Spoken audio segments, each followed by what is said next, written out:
Principal ये सब पढ़ेंगे। तो write down heading electronic configuration. Electronic configuration,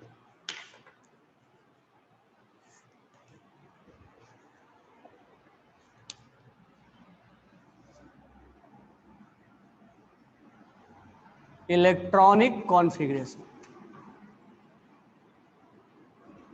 electronic configuration में हम ये जानेंगे किसका कैसे हम इलेक्ट्रॉनिक कॉन्फ़िगरेशन को फिल करते हैं, जो तुम्हें सारा चीजें बताया। और अब रूल तो हम पहले जानते हैं, बट रूल किसका दिया हुआ है, तो हम इसमें लिखेंगे the following rule,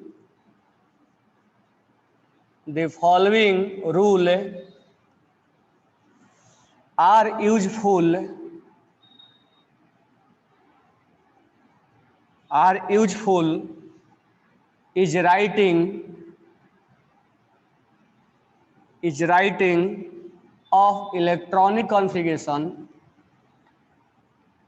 of electronic configuration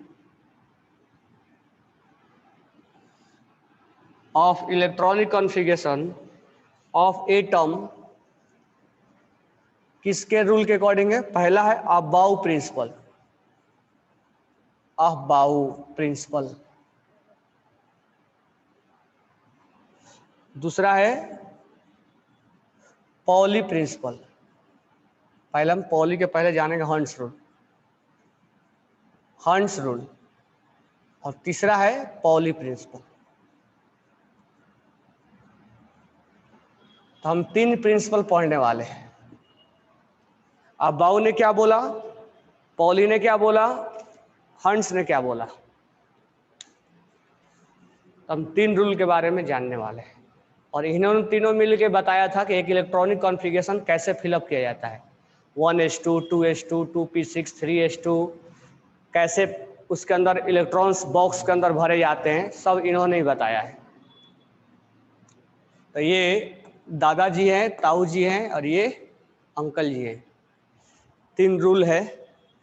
तो स्टार्ट करें ना, ये लिख लिए होगे तुम लोग।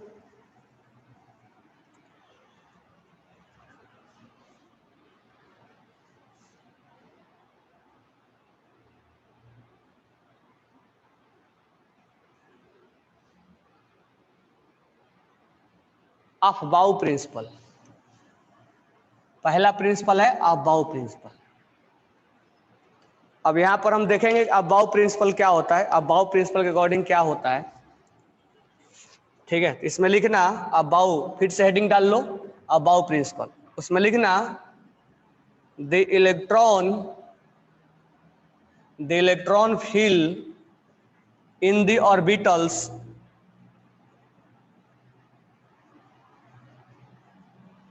in the increasing order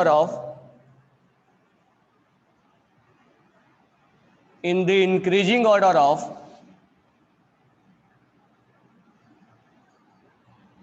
their energy।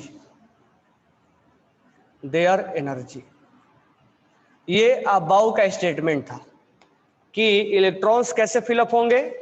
तो जिसका एनर्जी सबसे कम होगा उसको पहले फिलअप करेंगे, 2s का एनर्जी ज्यादा है तो बाद में फिलअप करेंगे, 3s का एनर्जी और ज्यादा है बाद में फिलअप करेंगे, 3s 3p, 4s का एनर्जी, उसके बाद 3d का एनर्जी। तो हमने इस चीज को ऑलरेडी डिस्कस किया हुआ था कि जिसका ये हम एनर्जी के अकॉर्डिंग फिलअप करते हैं, जिसका एनर्जी कम होता है उसको हम पहले फिलअप करते हैं। अब अबाउ ने इसको प्रैक्टिकली कैलकुलेट किया है कि किसका AUF BAU Aufbau PRINCIPLE AFBAU बाउ, अफबाउ,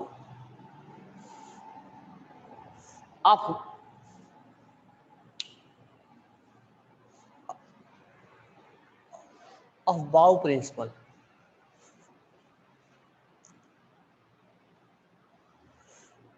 थर्ड प्रिंसिपल क्या था?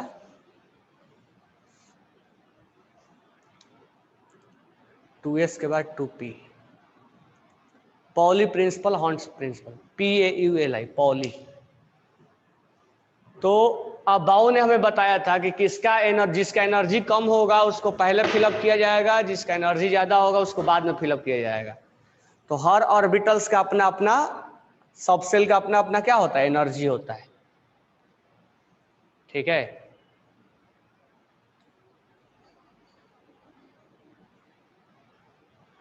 कौन है गधेड़ा।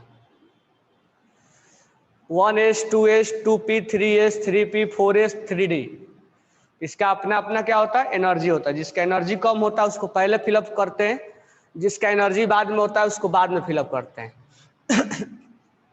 तो उन्होंने तो कैलकुलेट किया जो एनर्जी, वो क्या किया, प्रैक्टिकली किया। लेकिन हम अगर थ्योरेटिकल जानना चाहते हैं कि किसका एनर्जी कम है किसका ज्यादा है, तो एक तो जानने का हमारे पास तरीका है कि हम याद रखें कि किसका एनर्जी कम है किसका एनर्जी ज्यादा है। ठीक है, हम थ्योरेटिकल कैसे जानेंगे, तो अहबाउ ने एक और रूल दिया है, वो है रूल N+L रूल। तो हम अहबाउ का दिया हुआ एक और रूल है जिसको हम बोलते हैं N+L रूल। N+L रूल के द्वारा हम ये पता लगाते हैं कि किसका एनर्जी कम है किसका एनर्जी ज्यादा है।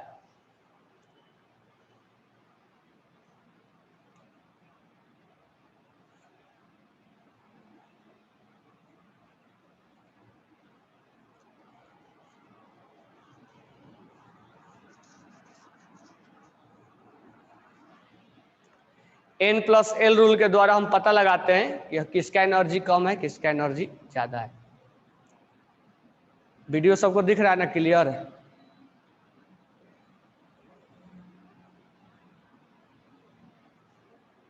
ओके, तो N+L रूल के अकॉर्डिंग हम ये पता लगाते हैं कि किसका एनर्जी कम है किसका एनर्जी ज्यादा है। कैसे पता लगाते हैं, तो इसका दो रूल है, ध्यान रखना। क्या क्या रूल है, जिसका N+L का वैल्यू अगर कम होगा,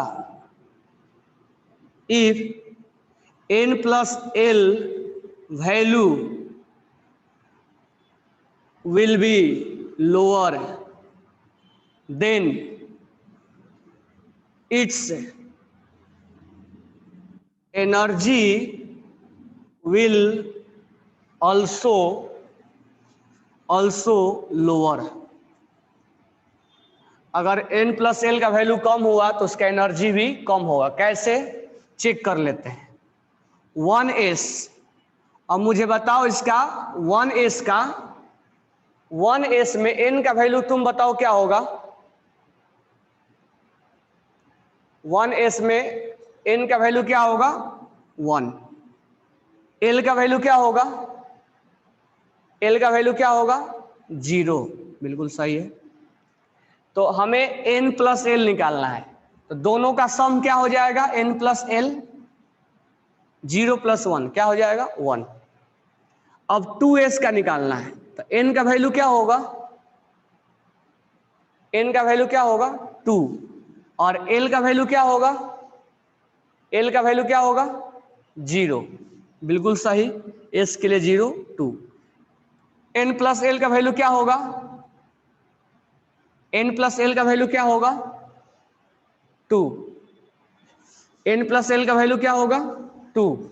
अब मुझे ये बताओ कि N+L का वैल्यू किसका ज्यादा है, 2s का या 1s का।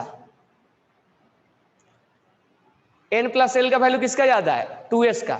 तो बताओ एनर्जी किसका ज्यादा होगा, एनर्जी किसका ज्यादा होगा, एनर्जी किसका ज्यादा होगा, 2s का। तो ये रूल समझ में आया। अगर मैं मान लो 2p लेता हूं, तो बताओ 2p में n का वैल्यू क्या होगा, n का वैल्यू क्या होगा, 2। और p का वैल्यू क्या होगा, p का वैल्यू क्या होगा, श्री गुरु, p का वैल्यू क्या होगा, 1। तो N+L का वैल्यू क्या होगा, 3 होगा ना। तो मुझे बताओ कि 2s का एनर्जी ज्यादा है या 2p का, 2s का एनर्जी ज्यादा है कि 2p का। तो n+l इसका ज्यादा है, तो इसका ज्यादा है तो एनर्जी भी क्या होगा, एनर्जी क्या होगा, ज्यादा हो जाएगा, होगा ना। जास्त हुई तो कि नहीं हुई तो। अब हम बात करेंगे 3s का। 3s में n का वैल्यू क्या होता होगा, 3s में n का वैल्यू 3, l का वैल्यू 0, n+l 0, सॉरी n+l 3। अब प्रॉब्लम में फंस गए, ये वैल्यू इक्वल आ गया।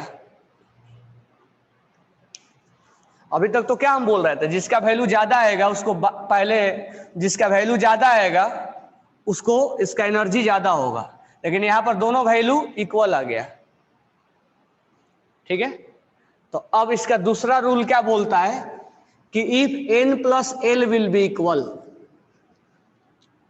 If n+l will be equal, तो सेकेंड रूल लिखो, if n+l will be equal, अगर n+l इक्वल होगा then lower value of n will has,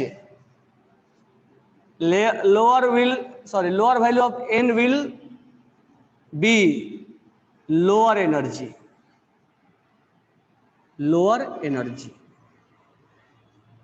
कह रहा है कि अगर n+l का वैल्यू बराबर हो गया तो उसमें डिसाइडिंग फैक्टर कौन है, डिसाइडिंग फैक्टर कौन है, n बताएगा कि जिसका वैल्यू कम होगा, जैसे ये दोनों का वैल्यू मैच कर गया है, तो इसमें डिसाइडिंग फैक्टर कौन होगा, n, और n जिसका कम होगा उसका एनर्जी कम होगा। तो if n+l value will be equal, then कौन डिसाइड करेगा, 2 और 3 में कौन छोटा है, 2, तो 2 छोटा है तो इसका एनर्जी कम हो जाएगा और 3s का एनर्जी ज्यादा होगा। जिसका n कम होगा उसका, जिसका n कम होगा उसका एनर्जी भी कम होगा। समझ में आ गया। रोहन, श्रेया, संस्कार, श्री गुरु, योग्यता निकम, बात क्लियर हो गई, काही अड़चन,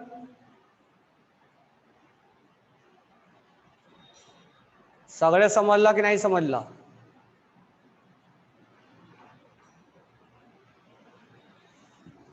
खाना खा के सोते रहते हैं। तो n+l रूल किसका दिया हुआ है,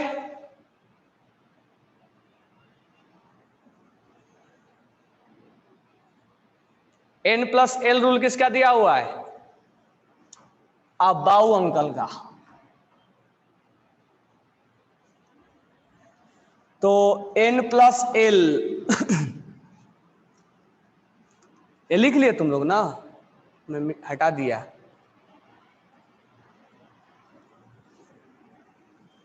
n+l किसका दिया हुआ है, अब्बाऊ प्रिंसिपल का। चलो क्वेश्चन है, which has lower energy, 4f 5d 6s 5f। जल्दी से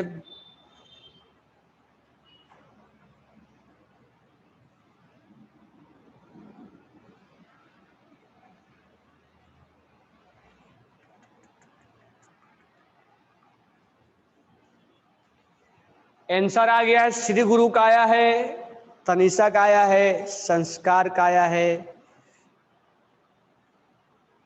वीडियो ब्लर दिख रहा है तो फिर से लॉगिन करो, लॉग आउट करके। सुमित, रोहन, दीप, सुमित, अंकिता, साक्षी, वराज, तन्वी। चलो निकालते हैं। n n प्लस एल, मैं डायरेक्ट लिखूं क्या? s के लिए l क्या होता है 0, p के लिए l क्या होता है 1, d के लिए l क्या होता है 2, f के लिए l क्या होगा 3।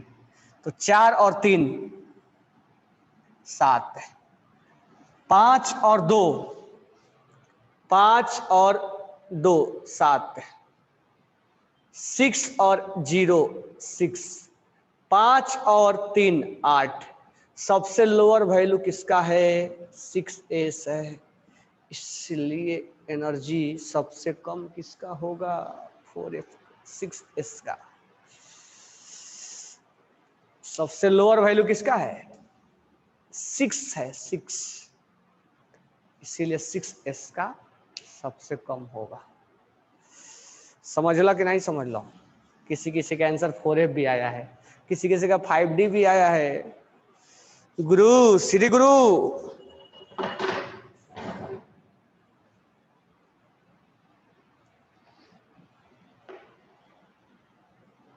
और श्वेता महाजन,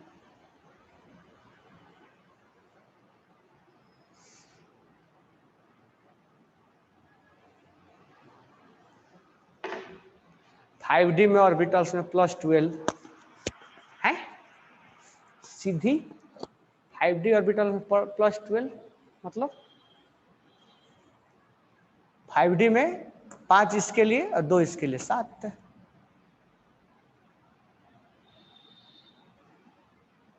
हम n प्लस एल से निकालेंगे। अबाउ प्रिंसिपल ने क्या बोला बताओ जल्दी से, what the aufbau principle tells about सिद्धि का आंसर आया to find number of orbit.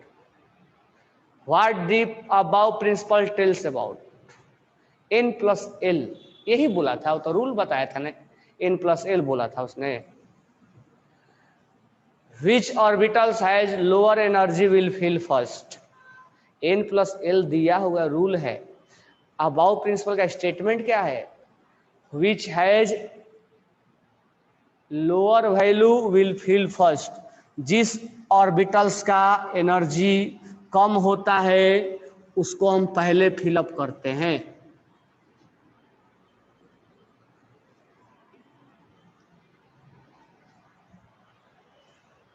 Lower energy will fill first. अब आते हैं दूसरे रूल पे। तो दूसरा रूल बोलता है हंस रूल, हंस रूल बोलता है। अब ध्यान दीजिएगा हंस रूल पे। हंस रूल, हंस रूल का पहले स्टेटमेंट देखते हैं क्या है, ध्यान से समझना। The pairing of electron, the pairing of electron, the pairing of electron in an orbitals, orbitals का मतलब होता है box, of the same subshell, of the same subshell only take place, only take place, marker धोखा दे देता है, only take place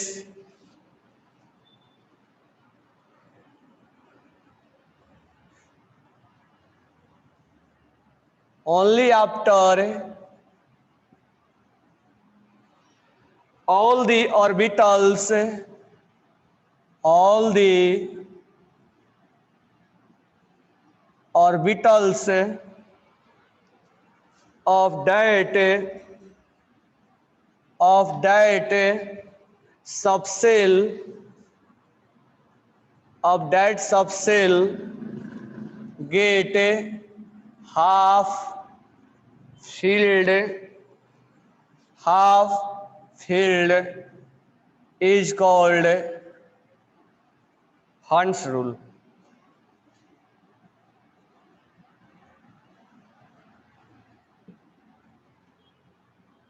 चलो statement हो गया, समझते हैं क्या बोला था।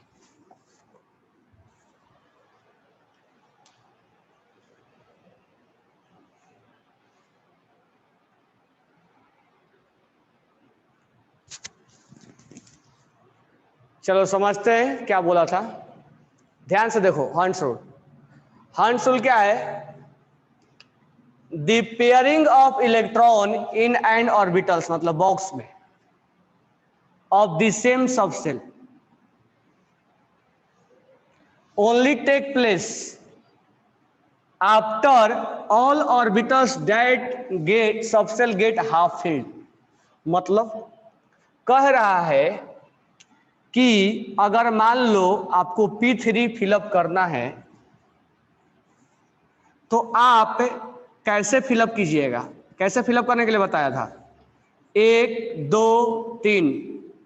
क्या मैं ऐसा बोला था क्या कि एक ही बॉक्स में तीनों इलेक्ट्रॉन्स रख दो? नहीं बोला था ना। या ऐसा फिलअप कर दो, ऐसा बोला था क्या? नहीं। तो अब हंस ने क्या बोला कि जो इलेक्ट्रॉन्स आप फिलअप करते हो, तुम्हारे पास 3 आर्म है तो 3 भाई हो तो पहले एक एक एक को दे दो। ऐसा नहीं कि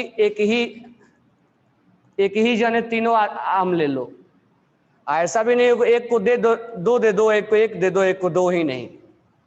तो हंस ने बोला था कि जब आपको P4 P3 या D में जब आपको फिलअप करना हो तो पहले आप सबको पहले हाफ हाफ दो, एक एक दो, फिर दोबारा उसको फिलअप करना स्टार्ट करो। तो देखो क्या बोला है, द पेयरिंग ऑफ इलेक्ट्रॉन, ध्यान से समझना, द पेयरिंग ऑफ इलेक्ट्रॉन। देखो अभी तक ये पेयर नहीं हुआ है, मतलब एक पेयरिंग मतलब एक बॉक्स में 2 नहीं आया है, पहले आधा आधा गया, एक एक गया है। Pairing of electron in box यानी orbitals of the same subshell only take place, यानी पेयरिंग तब होगा, यानी दोबारा तब भरा जाएगा।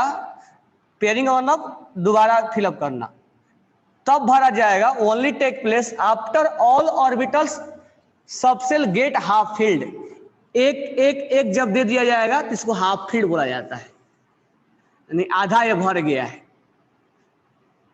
उसके बाद अगर आपके पास है तब आप इसको पेयरिंग करना स्टार्ट करो, यानी पेयरिंग तब तक नहीं होगा जब तक आप सबको आधे एक एक नहीं दे चुके होगे। एक एक एक देने के बाद तब आप पेयरिंग करोगे, अगर है तो, नहीं है तो कोई प्रॉब्लम तो है ही नहीं। ऐसा नहीं करोगे, ऐसा नहीं करोगे। यानी भरने के बारे में जो मैं आपको बताया था वो भरने वाला रूल किसने दिया?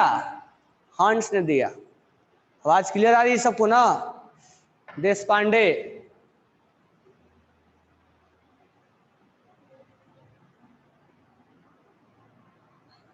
तो भरने वाला रूल किसने बताया?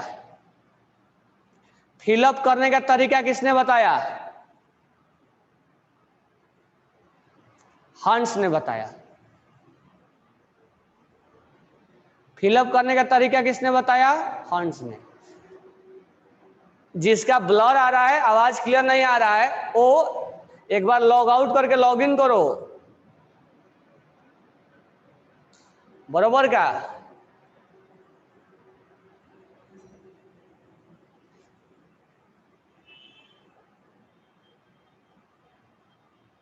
नेटवर्क इशू की वजह से होता है ऐसा।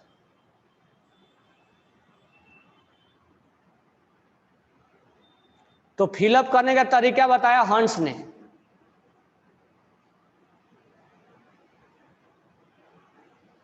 फिलअप करने का तरीका किसने बताया? हंस ने। हंस ने क्या बताया? पहले आधा भरो, फिर जब आपको इलेक्ट्रॉन अगर है आपके पास, अगर आप पेयरिंग करते हो तब उसके बाद पेयर करो। तो pairing of electron in N orbitals, यानी पेयरिंग तब करो, पेयरिंग करने का मतलब दोबारा इसको देना, मतलब एक एक एक आम सबको दे दिए, फिर दोबारा जब देना हो तो एक एक देने के बाद तब दो। In the same subshell take place only after, यानी पेयरिंग तब होगा only after all the orbitals subshell get half filled, यानी पहले आधा आधा दे दो सबको, एक एक एक दे दिए। अगर और है तब यहां से पेयरिंग करना स्टार्ट करो, ये पेयर है। अगर और है तो यहां भरो, और है तो यहां भरो। ये मैं एग्जाम्पल बताया, अभी और जा सकता है, ये सिखा चुका हूं भरने का। तो भरने का तरीका किसने बताया? हंस ने बताया।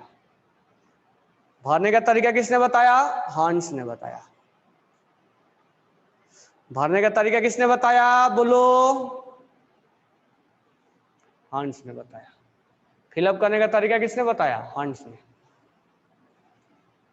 अब देखो ध्यान से, हंस ने इस बात को डिस्कस नहीं किया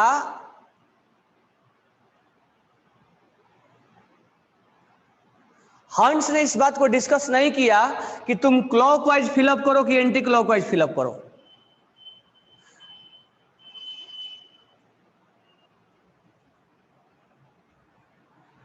हंस ने इस बात को डिस्कस नहीं किया कि तुम क्लॉकवाइज फिलअप करो कि एंटी क्लॉकवाइज फिलअप करो, आम उल्टा दो या सीधा दो, उसने इस बात को बात नहीं बोला।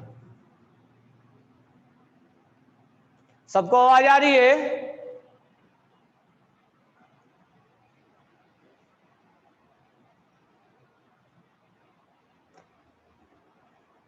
आवाज जिसको क्लियर नहीं हो रहा वो वीडियो में यूट्यूब पर देख लेना। तो हंस ने इस बात को डिस्कस नहीं किया कि क्लॉकवाइज देना है कि एंटी क्लॉकवाइज देना है। हंस ने इस बात को बताया कि पहले फिलअप करो, आधा दो, फिर इसके बाद दोबारा जब दो, पेयरिंग जब करो, एक एक एक देने के बाद तब पेयर करो। जिसको वीडियो क्लियर नहीं है इवनिंग को यूट्यूब पर देख लेना, ठीक है। तो एक चीज और ध्यान देना है, यहां लिख रहा है नोटबुक में कि हंस डू नॉट डिस्क्राइब हंस डू नॉट डिस्क्राइब हंस हंस do not describe the clockwise and anti-clockwise and anti-clockwise direction या रोटेशन ऑफ इलेक्ट्रॉन। यानी हंस इस बात को डिस्कस नहीं किया था कि क्लॉकवाइज भरना है या एंटी क्लॉकवाइज भरना है, वो बात बताएगा पॉली। जैसे हमने बोला क्लॉक क्लॉक क्लॉक, अगला एंटी क्लॉक, तो अगला एंटी क्लॉक इस बात को उसने ये नहीं बताया, अगला इलेक्ट्रॉन एंटी क्लॉक होगा उसने हंस ने नहीं बताया। किसने बताया? ये पॉली ने बताया। बात क्लियर हो गई? तो हंस ने केवल इलेक्ट्रॉन्स को भरने का तरीका बताया था, क्लॉकवाइज और एंटी क्लॉकवाइज नहीं बताया था। समझ में आ गया विदिता?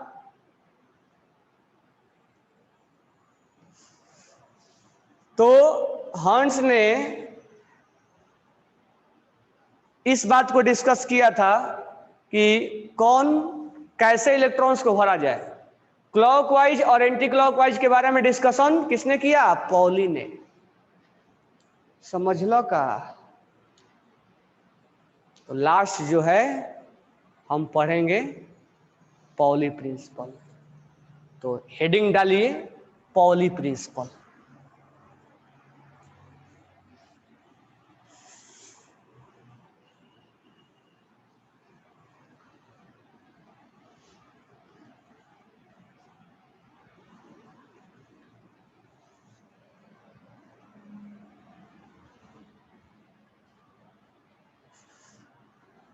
पॉली प्रिंसिपल लिखो, Pauli principle.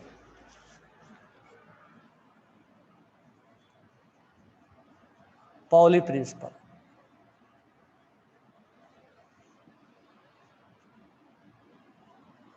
only two electron can exist,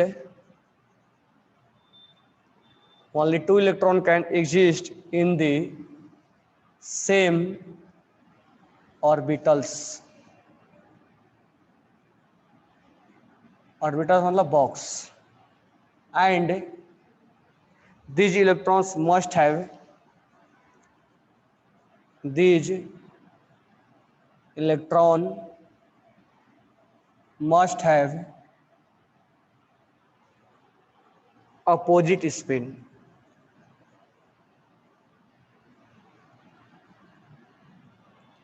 और एक इसका स्टेटमेंट और है, no two electron in an atom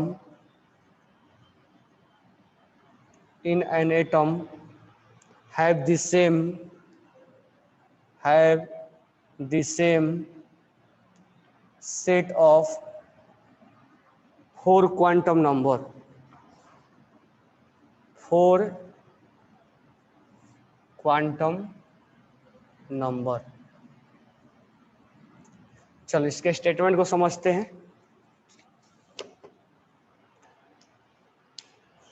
पहले स्टेटमेंट नोट डाउन कर लो। कह रहा है कि ओनली 2 इलेक्ट्रॉन, केवल 2 electron can exist in same orbitals, orbitals मतलब box, and these must have opposite spin. कह रहा है कि एक बॉक्स में 2 ही इलेक्ट्रॉन्स रहेंगे। जैसे अभी अभी मैं बोला P4, तो हमने कैसे बताया कि क्लॉक क्लॉक क्लॉक। अब जब तुम इसमें चौथा इलेक्ट्रॉन्स भरोगे तो कैसा भरोगे? Anti clockwise. क्यों? क्योंकि पॉली ने क्या बोला कि एक बॉक्स में 2 से ज्यादा इलेक्ट्रॉन नहीं होगा और दोनों का स्पिन क्या होगा? अपोजिट, यानी एक क्लॉकवाइज होगा तो दूसरा एंटी क्लॉकवाइज होगा। Both electrons have opposite spin. अगर मान लो P5 है, तो P5 है तो हम कैसे लिखेंगे? तो 1 क्लॉक क्लॉक क्लॉक। अब अगला इलेक्ट्रॉन एंटी, अगला एंटी। हम ऐसे नहीं लिखेंगे कि क्लॉक क्लॉक क्लॉक और ये क्लॉक और ये क्लॉक। दोनों क्लॉक, दोनों अंकल और दोनों आंटी एक साथ नहीं हो सकती है। जब भी होंगे तो एक अंकल और एक आंटी होंगी। तो एक अंकल और एक आंटी का फंडा किसने बताया? पॉली ने बताया कि एक बॉक्स में एक अंकल और एक आंटी रहेंगी, दोनों अंकल कभी नहीं, दोनों आंटी कभी नहीं। ये बात पॉली ने बताया कि only 2 electron can exist in same orbitals, यानी 2 से ज्यादा, यानी एक घर में एक अंकल और एक आंटी रह सकती है। ऐसा नहीं कि 2 अंकल और एक आंटी नहीं रहेंगी। ठीक है? Who start first electron must in clockwise, ऐसा कुछ नहीं। पहला क्लॉकवाइज है ऐसा कुछ नहीं। तुम पहला एंटी भी भर दो, चलता है। ऐसा कुछ नहीं कि पहला क्लॉक है, वो तो बुक फॉलो करता है। तुम पहला एंटी भर दो और दूसरा क्लॉक भर दो। हाँ, अब हमें ये नहीं मालूम है कि पहला क्लॉक है कि दूसरा एंटी क्लॉक है। हाँ, ये जरूर मालूम है कि दोनों अंकल नहीं हो सकते हैं, दोनों आंटी नहीं हो सकती है।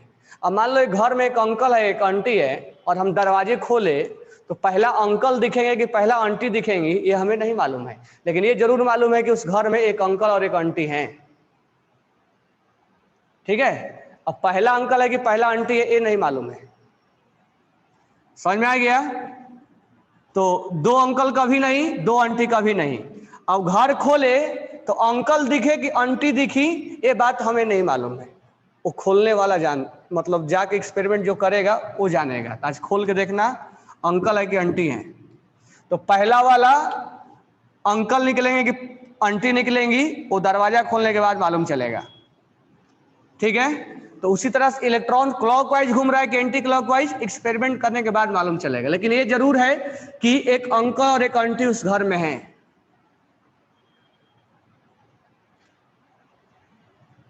समझ लगा?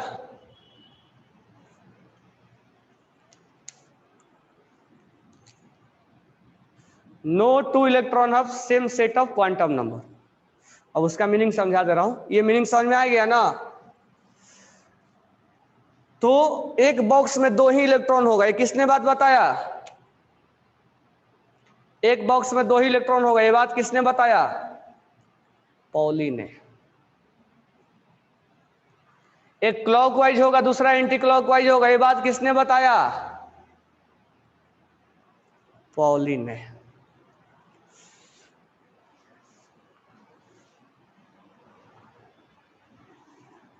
चलो सेकंड का मीनिंग समझ लेते हैं। कह रहा है no two electron in an और atom has same set of 4 quantum number. मान लो तुम सोडियम Mg का निकालो या किसी का निकाल लो, फास्फोरस छोटा सा निकालो, नाइट्रोजन का 1s2 2s2 2p3, ये 3 इलेक्ट्रॉन है, 1 2 3। चलो इस इलेक्ट्रॉन्स को बताओ, इस इलेक्ट्रॉन्स का 4 क्वांटम सेट निकालो। इस इलेक्ट्रॉन का बताओ मुझे, पहले लिख दे रहा हूं, m = -1 0 और 1। इस इलेक्ट्रॉन का n का वैल्यू क्या होगा? जल्दी जल्दी बताओ n का वैल्यू क्या होगा इस इलेक्ट्रॉन का, फटाफट फटाफट। n का वैल्यू क्या होगा? n 2 होगा। n क्या होगा? 2। l का वैल्यू बताओ इसका, इलेक्ट्रॉन का l का वैल्यू बताओ, l का वैल्यू बताओ, l का वैल्यू बताओ। l क्या होगा? 1, p में है ना। m का वैल्यू बताओ, जल्दी से बताओ, जल्दी से बताओ। m का वैल्यू, m का वैल्यू, m विल बी -1, यहां लिखा हुआ है। जब p है, क्योंकि p के लिए l क्या होता है? 0, m क्या होता है? p के लिए l क्या होता है? 1, m क्या होगा? -1 0 और 1। अब बताओ s का वैल्यू क्या होगा इसके लिए? s का वैल्यू क्या होगा? s will be 1/2। अब इस इलेक्ट्रॉन्स के बारे में बताओ, n का वैल्यू क्या होगा? जल्दी से बताओ, n का वैल्यू, n का वैल्यू, n का वैल्यू क्या होगा? n का वैल्यू 2 होगा, ये के भी 2 में है। l का वैल्यू बताओ, l का वैल्यू, l का वैल्यू क्या होगा? 1। m का वैल्यू क्या होगा? m का वैल्यू क्या होगा? m 0। s क्या होगा? s क्या होगा? +1/2 होगा ना। तो देखो ये वैल्यू मैच कर गया, ये वैल्यू मैच कर गया क्या? ये वैल्यू मैच किया क्या? ये वैल्यू मैच कर गया, ये वैल्यू मैच नहीं किया। तो कह रहा है कि नो टू इलेक्ट्रॉन, एक एटम के अंदर ऐसा कोई 2 इलेक्ट्रॉन नहीं है। इन एन एटम, एटम के अंदर ऐसा कोई इलेक्ट्रॉन नहीं है जिसका चारों क्वांटम सेट मैच कर जाए। कोई ना कोई एक डिफरेंस होगा ही होगा, जैसे हमारा चेहरा मैच नहीं करता है।